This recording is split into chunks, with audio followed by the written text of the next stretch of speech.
화면 공유 중입니다. 녹화되는 것 같네요. 오케이. 그래요. 그러면 오늘 강의를 시작하겠습니다. 그래서, 오케이.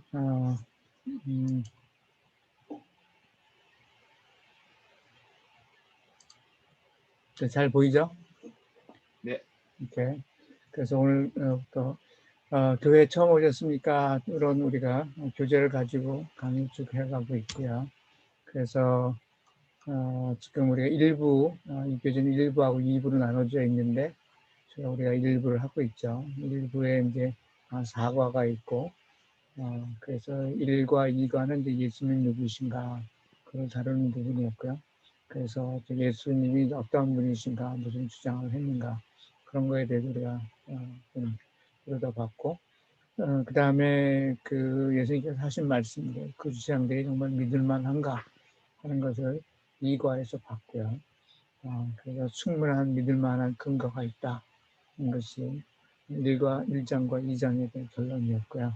그 다음에 3장, 우리가 지금 3장을 하고 있는데, 예수께서 왜 십자가에서 돌아가셨는가, 그 십자가의 의미가 뭔가, 그런 거를 좀 우리가 보고 있고, 오늘은 이제 3장을 이제 마무리하고자 합니다. 그래서 이제 십자가의 의미를 제대로 이해하기 위해서는 인간은 어떠한 존재인가, 그런 것들을 좀 들여다볼 필요가 있다. 그래서 인간이 가지고 있는 한계, 인간이 피할 수 없는 3가지 사실에 대해서 제가 논의를 했었습니다. 그래서 첫 번째로서 인간은 누구나 모든 사람은 다 죄인이다 하는 거고요. 그 다음에 또 하나, 모든 사람은 다 죽는다는 겁니다. 근데 놀랍게도 모든 사람이 다 죽는 거는 하나님이 정하신 거다. 그래서 성경에서 선언하고 있습니다.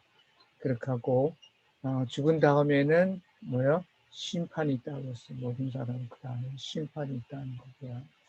그래서 심판으로 인해서 어떤 사람은 영번, 지옥에 가고 어떤 사람들은 영생에 간다. 그게 있고, 그래서 그것이 나눠지는 것은 죄인은 지옥에 가고 의인은 영생에 간다.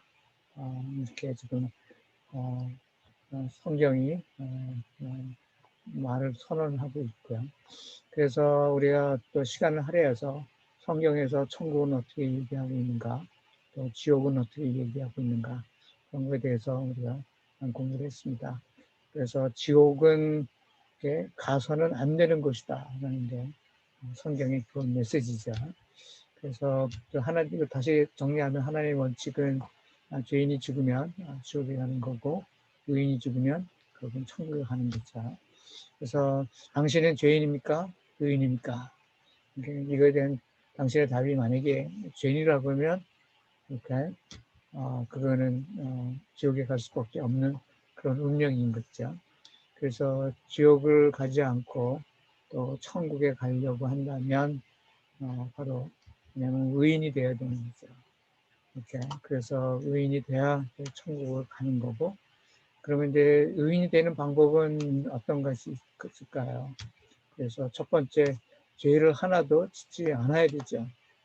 그러니까 죄를 지은 사람이 죄인이고 죄를 짓지 않는 사람이 의인이니까, 의인이 되려면 처음부터 죄를 하나도 지어서는 안 되는 거죠.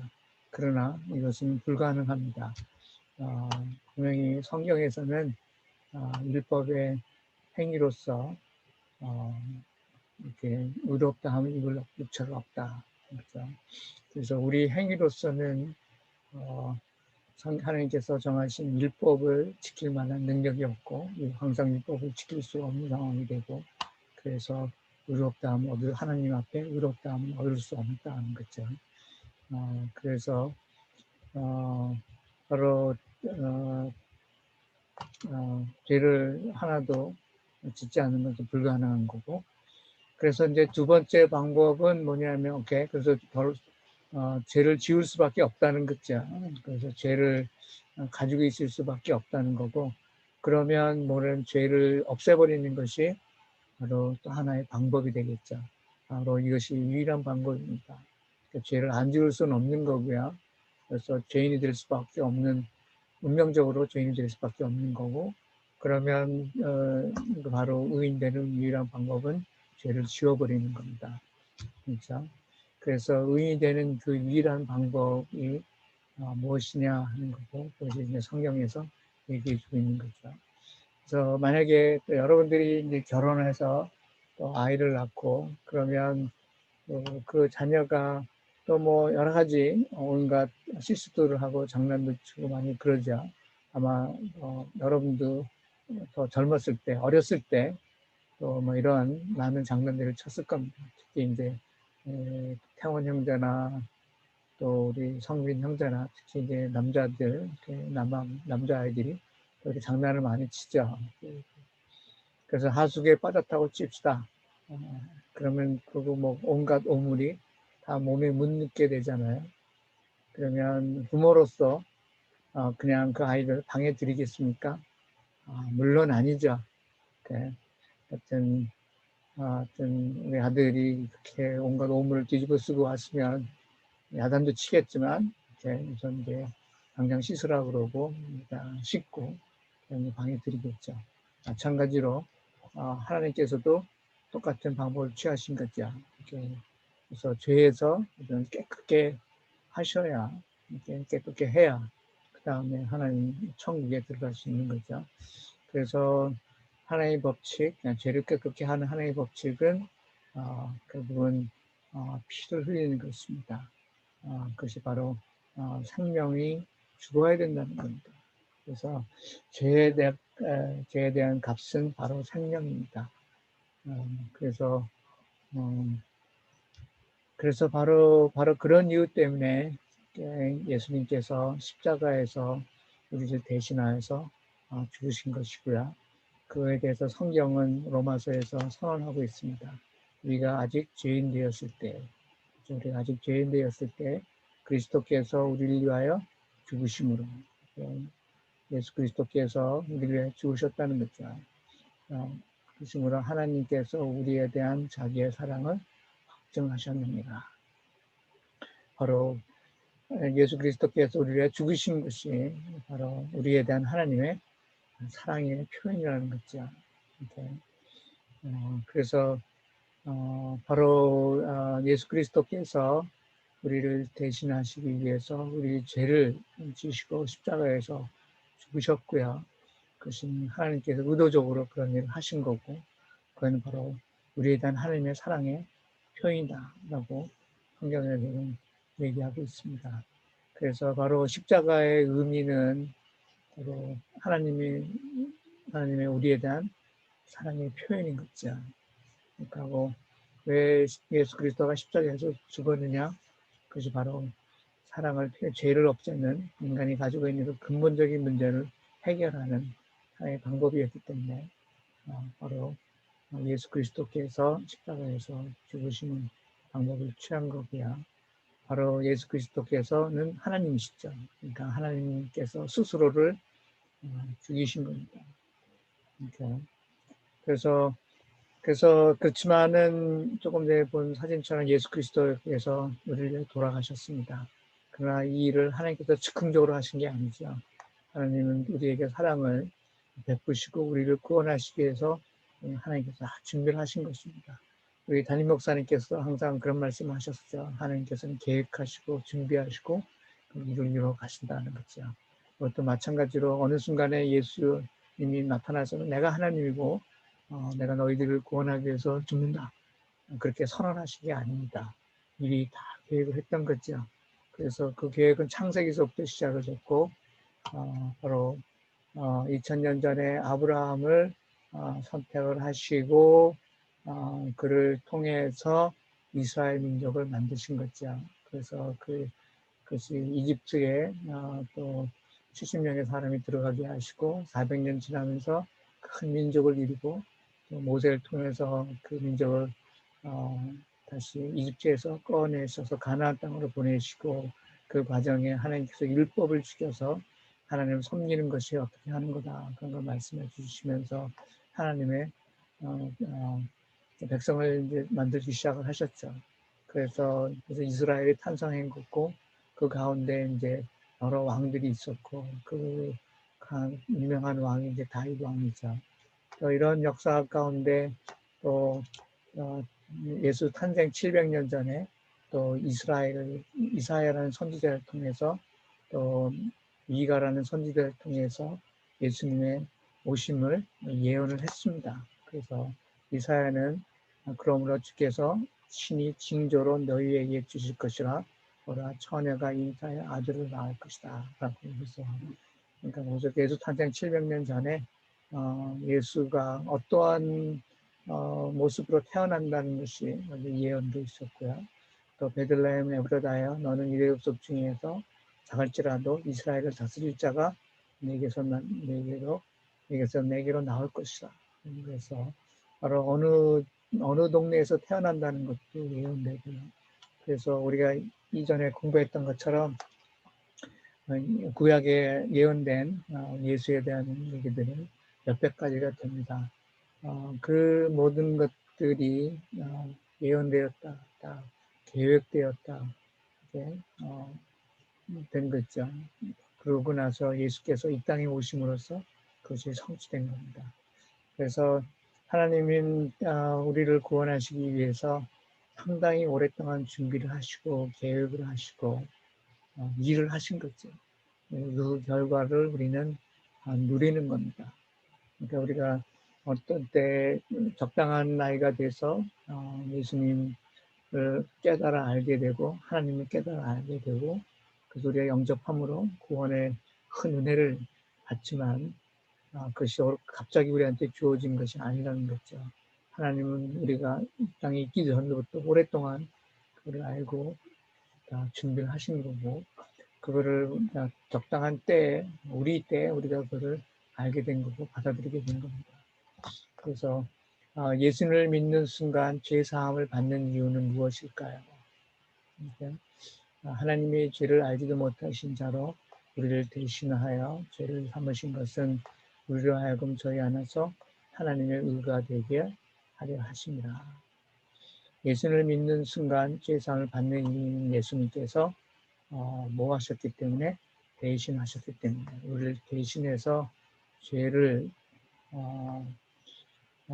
치루셨기 때문에 이렇게 바로 우리가 하나님 앞에 의로운 자가 된다.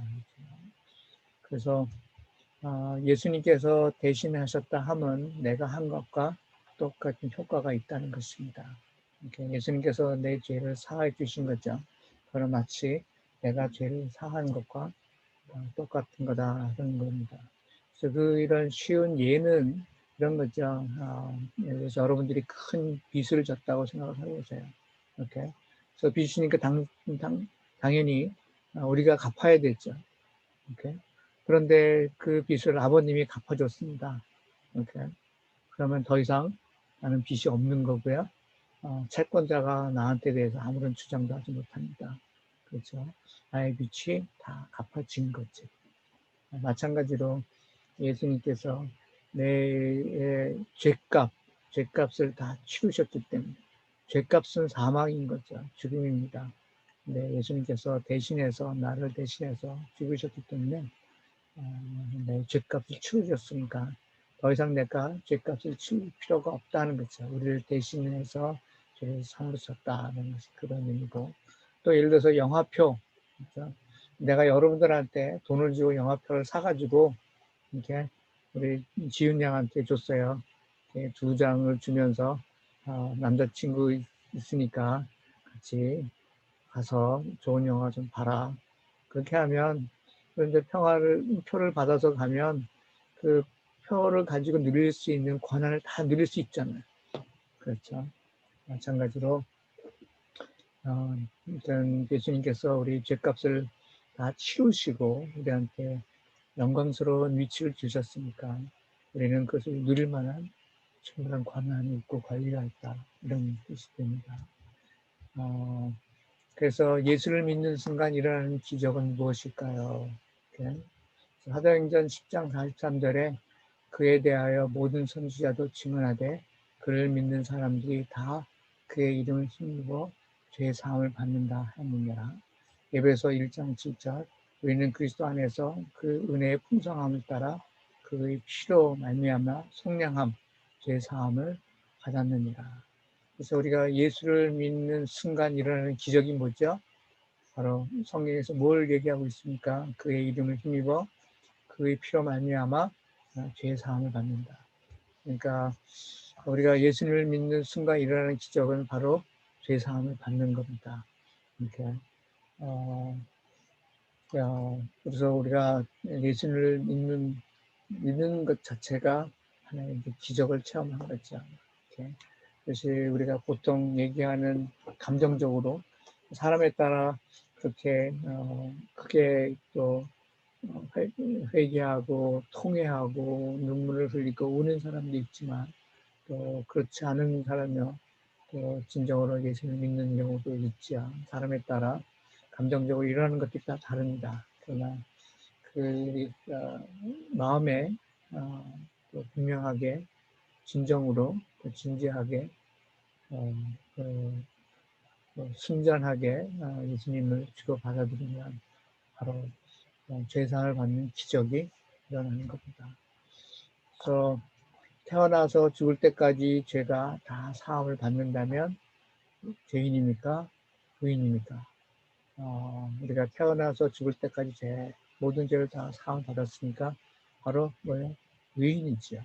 그러니까 의인이니까 우리는 천국에 들어갈 수 있는 자격이 생긴 겁니다.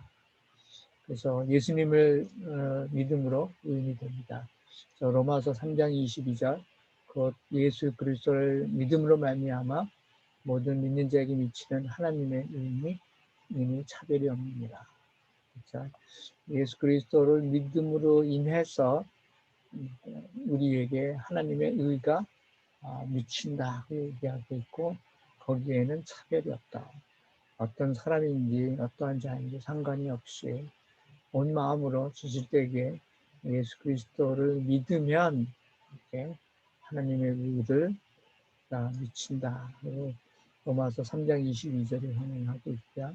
바로 그 다음 구절들은 모든 사람이 죄를 범하였음에 하나님의 영광에 이르지 못하더니 예수 그리스도 예수 안에 있는 성령으로 말미암아 하나님의 은혜로 값없이 유롭다 하심을 얻는 자가 되었느니라. 모든 사람이 죄를 범하였으면 하나님의 영광에 이르지 못하다. 그러니까 우리가 예수 그리스도를 알기 전에는 죄를 지은 자이기 때문에 하나님께 가까이 갈 수가 없었던 거죠. 하나님께서 우리에게 주고자 하신 축복들을 받을 수가 없고 하나님께 나갈 수가 없었다는 겁니다. 그러나 예수 그리스도 안에 있는 속량으로 말미암아 계속해서 우리 위해 대신 죽으셨기 때문에 이렇게 바로 이걸로 인해서 이거는 우리가 지불한 게 하나도 없죠. 그렇죠. 우리는 값없이 받은 겁니다. 값없이 우리는 의롭다 하심을 얻은 자가 된 거죠.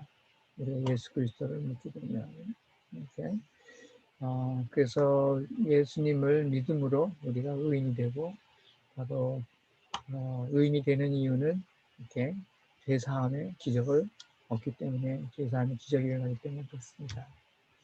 그래서 여기에 이제 한 예가 있는데 큰 강이 있죠. 뭐 대단히 큰 강입니다. 그러니까 쉽게 건널 수 있는 강이 아니죠. 거기에 이제 또 사람들이 쉽게 건너가기 위해서 이렇게 큰 다리를 만들었습니다. 그렇죠? 근데 이제 예를 들어서 어떤 사람 여러분들이 우리가 성빈이가 이렇게 나 뭐 다리를 이용해서 건너갈 수도 있지만 뭐 한번 내가 헤엄쳐서 건너보겠다. 이렇게 그래서 여기서 시작을 해가지고 수영을 열심히 하고 쭉 해가지고 이렇게 다리를 놔두고 스스로 헤엄쳐서 큰 강을 건넜다고 생각해 봅시다. 성빈이 그러면 어떤 생각이 들어요? 응? 어떻게 느끼겠어요? 예? 지금 성빈이가 말을 할 수 없는 상황이죠. 그래서 여기 메모지가 있죠. 채팅이 있는데 채팅장이 안 보이네.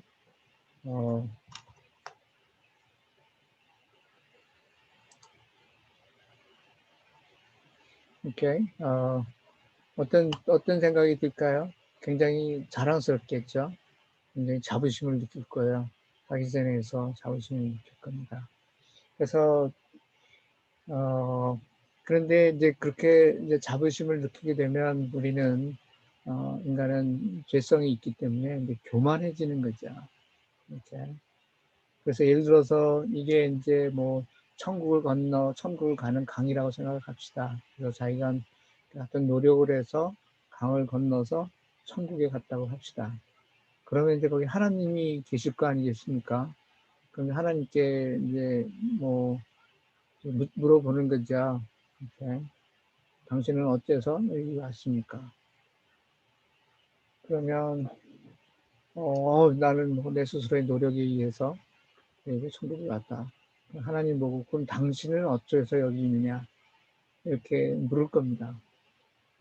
바로 그 얘기는 하나님과 나를 동일시한다는 거고, 그러면 하나님을 하나님으로 여기지 않게 되는 거죠. 이렇게. 바로 바로 그것이 뭐냐면 하나님 앞에 교만이고, 바로 그것이 하나님 앞에 죄가 되는 거죠. 그래서 결국 하나님은 그걸 결코 허락하시지 않으신 거죠. 이렇게. 왜냐하면 바로 우리가 행위로 구원을 얻게 된다 하면, 이렇게 그것은 뭐냐면 또 바로 우리의 죄성 때문에 우리는 교만해서 자랑을 하게 되고, 심지어 하나님 앞에서도 자랑을 하는 거죠. 그러면 하나님은 하나님으로 여기지 않는 것이고요. 이렇게 그거는 하나님 앞에 교만한 것이고, 그게 바로 하나님 앞에 죄입니다. 그래서 하나님께서는 아예 그 길을 차단하신 것이고요. 그러니까 하나님께서 우리를 지으셨고 우리가 어떠한 존재를 알기 때문에 그 일을 원천적으로 그런 것을 차단하신 거죠. 그래서 바로 하나님께서 은혜를 베풀어 주신 거죠. 이렇게 은혜로 인하여 믿음으로 말미암아 구원 얻으니, 하나님께서 은혜라는 것은 우리가 돈을 지불하지 않고 얻은 뭔가를 얻었을 때 그걸 우리를 은혜를 입었다고 말하지 않습니까? 하나님께 그 길을 열어놓으신 거죠. 단지 예수께서 일을 하셨고 그걸 받아들이는 것만으로 이렇게 우리가 구원을 얻게 되는 것이고요. 그건 우리가 직접 지불한 것이 하나도 없기 때문에 은혜이며 또한 하느님의 선물이라는 거죠. 그래서 바로 그래서 또 성경은 이렇게 요한복음 14장 6절에서 예수께서 가라사대 내가 곧 길이요 진리요 생명이니 나로 말미암지 않고는 아버지께로 올 자가 없느니라. 그렇죠? 그러니까 예수님이 유일한 길이라고 이렇게 선언했고요. 또 사도행전 4장 12절에도 다른 이로서는 구원을 얻을 수 없나니 천하 인간의 구원을 얻을 만한 다른 이름을 우리에게 주신 일이 없습니다. 했더니 그렇죠. 예수 외에는 이렇게 하나님께로 갈 길이 없고 또 구원을 얻을 수가 없다고 성경은 선언하고 있습니다. 그래서 여기 이제 출애굽기를 우리가 잘 아는 거죠. 출애굽기에 바로 하나님께서 애굽의 민족들을 심판하셨죠. 10가지의 재앙 가지고 그 중에 마지막 재앙이 이제 장자가 죽는 바로 재앙이죠. 여러분들 잘 알고 있죠. 그래서 어떤 그러니까 이스라엘 민족이 그 430년간 바로 애굽의 왕의 지배하에서 노예 생활을 하면서 커다란 한 250만쯤 되는 커다란 큰 민족으로 성장을 했고요. 그래서 이제 하나님께서 모세를 보내가지고 그 해방시키셨죠. 그래서 10가지 재앙을 했지만 다 10가지 재앙까지 다 바로는 다 마음을 바꿨습니다. 그래서 마지막 재앙이 바로 장자, 그러니까 사람이나 짐승이나 처음 난 자들이 다 죽는 그런 재앙을 이제 내리셨죠. 이걸 통해서 결국은 이스라엘 민족이 애굽을 탈출하게 됩니다. 그런데 이제 죽음을 면하는 방법을 하나님께서 가르쳐 주셨어요. 내가 천사를 보내서 또 장자들을 다 죽일 건데, 그러나 이 죽음을 면하는 방법을 알려주셨습니다. 양을 잡아서 그 피를 문설주에 바르라. 그러면 죽음의 사자가 그 피를 보고 넘어간다. 그렇죠? 그래서 이것을 모든 사람들이 알리고 그것을 따르라고 말씀을 하셨어요. 그렇죠? 그래서 보면은 이스라엘 사람 가운데 양을 잡아서 양의 피를 저희 물소지에 바른 사람이 있고요. 또 바르지 않은 사람이 있고, 또 바른 사람이 있고, 또 애굽 사람 가운데서 뭐 보니까 참 이스라엘 사람들이 이상한 짓을 한단 말이죠. 양을 잡고 문 주에다 피를 바르더라 이거죠. 왜 그러냐? 그러니까 좀 이런 얘기를 해준 거죠. 하나님이 죽음의 사자를 보내서 이렇게 다 장자들이 죽을 건데 이렇게 하면 안 죽는다. 그래서 우리 그렇게 한다. 그러니까 그 애국 소리 듣는 애국 사람이 그 주에 있던 사람들이 또 그렇게 따라한 사람이 있을 거고요. 웃기지 마라. 그런 게 어딨냐. 또 따라하지 않은 사람이 있을 겁니다. 그렇죠?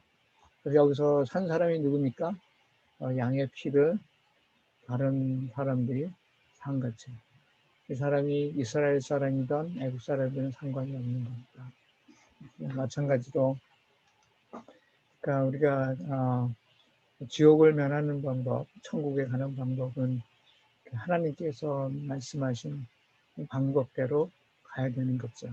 다름이 아니라 바로 예수님을 믿는 것 외에는 다른 방법이 없다는 겁니다. 그래서 이렇게 그래서 그다음에 그래서 예수님을 믿으면 이제 구원을 얻는다. 이렇게 또 천국을 가게 된다. 예수를 믿는 것이 유일한 방법이다. 라는 것을 쭉 얘기를 해줬고요. 그러면 도대체 예수를 믿는다는 것은 뭘 의미하느냐. 이렇게 그걸 한번 이렇게 따져볼 필요가 있습니다. 그것이 바로 우리 신앙을 또 다시 다지게 되는 것이 됩니다. 그래서 예수를 믿는다. 그러니까 첫 번째는 뭐냐면 예수님이 어떠한 분인가를 믿는 것입니다. 그래서 예수님의 신분을 믿는 거죠. 마태복음 16장 16절에 또 베드로가 예수님께서 물어보셨죠. 그때 베드로가 대답했습니다. 시몬 베드로가 대답하여 이르되 주는 그리스도시요 살아계신 하나님의 아들이십니다. 그래서 바로 이것이 예수님이 살아계신 하나님의 아들이시고 또 나의 주가 된다는 거죠. 그래서 바로 하나님의 아들이고 나의 주인입니다. 라는 것을 고백하는 것이, 그걸 받아들이는 것이 예수님 믿는 거라는 겁니다. 이렇게 바로 나의 주인이다 하는 거죠. 그래서 하나님께서 나를 예수의 그리스도의 피 값으로 나를 사셨다는 거죠. 그래서 내가 내 주인이 아니고 하나님께서 나의 주인이시다 하는 것을 인정하고 받아들이는 겁니다. 그러니까 우리가 영접 기도를 할 때 이런 고백들을 하지요.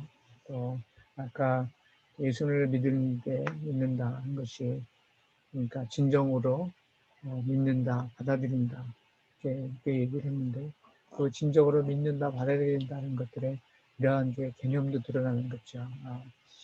예수님은 하나님의 아들이시고 하나님께서 보내신 분이며 그가 또 하나님이시고 또 그분은 나의 주인 되십니다. 내가 그분의 종입니다.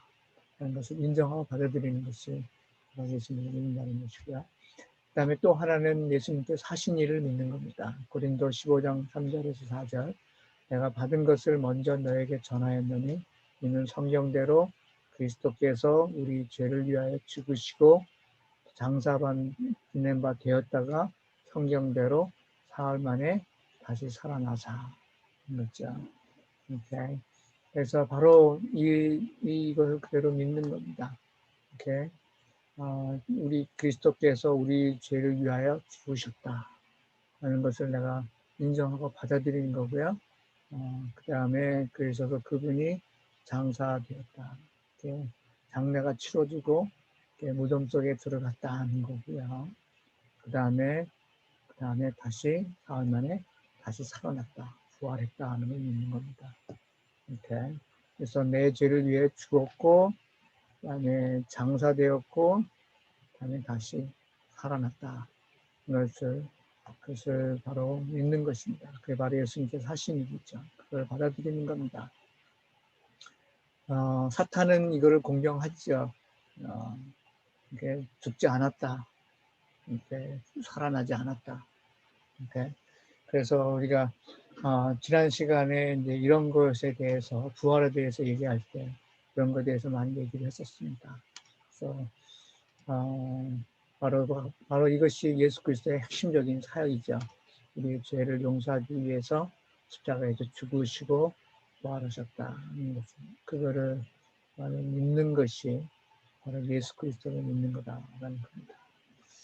오케이. 그래서 오늘 바로 그죠. 그래서 지금까지 이런 그림은 이제 여러 번 나왔었죠. 이렇게.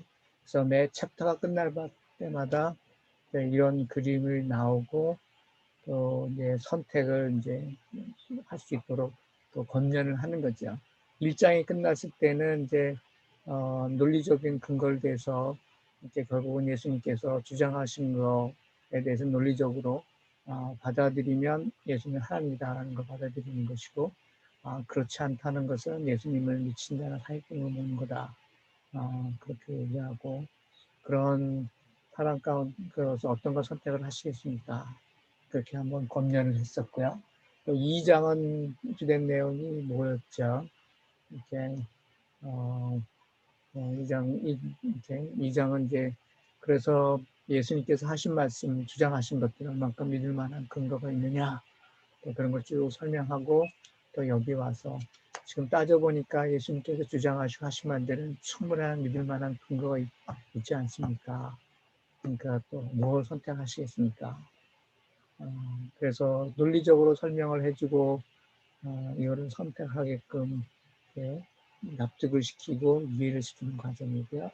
이제 3장이 끝났습니다. 3장은 지금 우리가 쭉 얘기한 건 바로 하나님의 사랑에 대해서 바로 인간이 어떠한 존재인가 그걸 얘기를 해주고, 그래서 그 인간이 가지고 있는 한계를 극복하기 위해서 하나님께서 십자가에서 그 사랑을 보여주신 거고, 바로 그 이유 때문에 예수 그리스도께서 돌아가셨다. 그래서 바로 이 어떤 걸 선택하는 거에 문제는 하나님의 사랑과 축복을 받아들이겠습니까? 아니면 그것을 차버리셨습니까? 그런 선택인 거죠. 그래서 그런 식으로 또 어떤 걸 선택하시겠습니까? 이렇게 권면을 해서 또 이쪽을 선택하도록 권면을 하는 거죠. 이제 그래서 지금 이렇게 쭉 우리가 공부하고 있는 건 결국은 기독교 변증론입니다. 변증이라는 것은 변화하다라는 거고요. 그래서 내가 여러 번 여러분한테 얘기를 하지만 한국의 크리스찬 파퓰레이션, 성당까지 그러니까 캐톨릭까지 포함해서 크리스찬 파퓰레이션은 20%가 좀 안 되고요. 그 얘기는 10명 가운데 8명은, 10명 가운데 2명 정도가 교회랑 또는 성경이랑 약간 연결되어 있는 겁니다. 그렇죠? 나머지 8사람은 전혀 교회랑 상관이 없이 성경이랑 상관없이 살아갑니다. 그래서 성경도 많은 종교 가운데 하나로 생각을 하고요. 거기서 주장하는 것들이 그들만의 주장이지 그게 정말 진리냐 사실이냐 과학적 증거들이 있느냐 거기에 대해서 상당히 부정적으로 생각을 합니다. 그렇기 때문에 하나님의 존재를 많이 의심하고요. 그에 대해서 많이 공격을 하죠. 많은 회의론자들이 있습니다. 그래서 비평가들이 많고 또 거짓 교사들이 많고, 그래서 바로 기독교 변증론은 이런 것들을 하고 싸우는 겁니다. 그래서 하나님의 진리를 정리하는 거죠. 일종의 기독교 신앙을 변화하는 과학입니다. 합리적으로 논리적으로 이해를 시키려고 노력하고 그런 것들을 제시하고, 그래서 그들을 논리적으로 그들의 마음을 얻는 겁니다. 이해를 시키는 거죠. 이렇게. 그래서 그거는 바로 베드로전서라든지 마태복음에 나와 있는 하나님의 명령에 순종하는 겁니다. 그래서 너희 마음에 그리스도를 주로 삼아 거룩하게 하고 너희 속에 있는 소망에 관한 이유를 묻는 자에게 대답할 것을 항상 준비하라. 그렇죠. 여러분 친구들이 기독교에 대해서 예수님에 대해서 이게 물었을 때, 그 정말 믿을만한 거야? 그 이상한데? 그 이상한 거 아니야? 이런 식으로 접근해 왔을 때, 예, 우리는 잘 대답해 줄 수 있어야 되고, 또 항상 준비해야 된다는 겁니다. 베드로전서 3장에서 베드로 사도가 우리에게 요구하는 것이고요. 또 마태복음 28장 예수님께서 승전하시기 전에 제자들은 이렇게 불러놓고 명령하시죠. 지상명령이라고 하는 거죠. 근데 보면 뭐냐면 내가 너에게 분부한 모든 것을 가르쳐 지키게 하라. 그렇죠. 너희가 믿는 자들이냐? 오케이. 그러면 내가 분부한 모든 것, 이게 예수님께서 하신 말씀이죠. 그게 뭐예요? 이게 성경입니다. 그렇죠. 성경을 어떻게 하라? 가르쳐 지키게 하라. 내가 여러분들이 가르쳐 지키게 하려면 어떻게 됩니까? 여러분들이 알아야죠. 여러분들이 알아야 가르칠 수 있지 않겠습니까? 오케이. 그래서 물론 남을 가르치기 위해서는 시간이 필요한 거고 아는 과정이 필요한 거죠. 그러기 위해서 성경 공부가 필요하고 훈련이 필요한 겁니다. 그래서 지금 이렇게 교회에 처음 오셨습니까 하는 교재는 지금 내가 여러분들을 준비시키고 또 이거 처음 시작할 때 하나님의 정예부도의 요원으로 만들고 싶다. 어떤 것들이 바로 이거 두 개에 대해서 여러분들이 스스로가 하나님 앞에 떳떳할 수 있도록 하나님 여러분들이 죽으면 하나님을 만날 거 않겠습니까? 그때 하나님께서 이런 것들을 물었을 때 나는 어떻게 대답받고 할 수 있을 건가? 거기에 대해서 여러분들을 준비시키는 과정이라고 나는 생각합니다. 그래서 자신이 무엇을 믿고 있고 왜 그것을 믿으며 어떻게 그것을 다른 사람들과 나누고 거짓과 공격으로부터 어떻게 신앙을 방어해야 되는지에 대해서 알아야 됩니다. 그래서 그거에 대해서 지금 제가 설명을 해주고 있는 거고요. 그래서 기독교 신앙과 진리에 동의하지 않는 들에게 기독교를 합리적으로 설명하기 위한 거고, 이런 것은 우리 그리스도의 삶에 꼭 필요한 부분입니다.